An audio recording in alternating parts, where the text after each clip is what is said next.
அம்மாவை பற்றி இப்போ சொல்ல போகிறேன். சரிங்களா?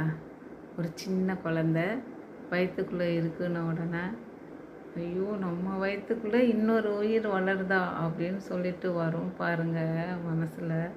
அப்படி ஒரு ஹாப்பினஸ் இருக்கும். பட்டு சாப்பிட முடியாது. எதுவுமே வாசம் பார்த்தாலே அப்படியே கொமட்டும், வாமிட்டாக வரும். தலை சுற்றிக்கிட்டே எப்போவுமே கிர்ருன்னு போதையில் இருக்க மாதிரியே இருக்கும். இருந்தாலும் ஐயோ ஒரு பாப்பா, ஒரு குழந்த நம்ம வயிற்றுக்குள்ளே வளருது அப்படிங்கும்போது அவ்வளோ மகிழ்ச்சியாக இருக்கும். அதை நல்லபடியாக பெற்று எடுத்துடணும்னு சொல்லிட்டு அதுக்காக சாப்பிட்டு கரெக்டாக கவனமாக பார்த்துட்டு படுக்கும்போது டப்புன்னு எந்திரிச்சிருக்கக்கூடாது. அப்படியே சைடில் ஒரு கழிச்சு படுத்து தான் எந்திரிக்கணும். அப்படியெல்லாம் இருக்குது.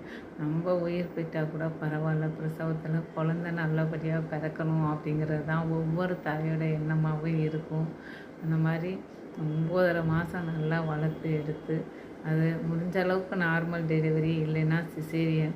அந்த வலி பிரசவ வலி அப்படிங்கும்போது அது ஒரு மறுபிறப்புன்னு சொல்லலாம். அந்த அளவுக்கு அந்த வலியையும் தாங்கி அந்த குழந்தைய பெற்று குழந்தைய பார்க்கும்போது நம்ம உயிரே நம்ம கையில் இன்னொரு உயிராக வந்திருக்க மாதிரி இருக்கும்.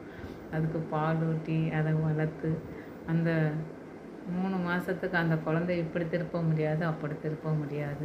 அந்த குழந்தைய அப்படியே பார்த்து உயிரையே ரத்தத்தையே பாலாக ஊட்டி வளர்த்து கொண்டுட்டு வருவோம்.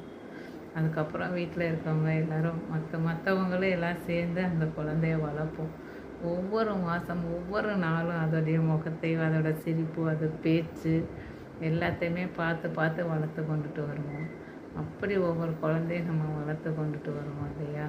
அது ஒரு தாய் அந்த குழந்தைக்காக தான் உயிரையுமே கொடுக்க தயங்க மாட்டாள். அதுதான் ஒரு தாய். தன்னோட உயிராக வளர்த்து பெற்று கொண்டுட்டு வந்து நல்லா வளர்க்கணும். அது 100 வயசு அந்த குழந்தை வாழணும் அப்படின்னு நினைக்கிறவ தான் ஒரு தாய். அந்த மாதிரி நானும் ஒரு அம்மா, என்னோடய அம்மா, இங்கே பிறந்திருக்க பெண்கள் எல்லாமே ஒரு தாய் தான். அந்த மாதிரி இந்த தாய் குலம்னு சொல்லுவாங்க இல்லையா?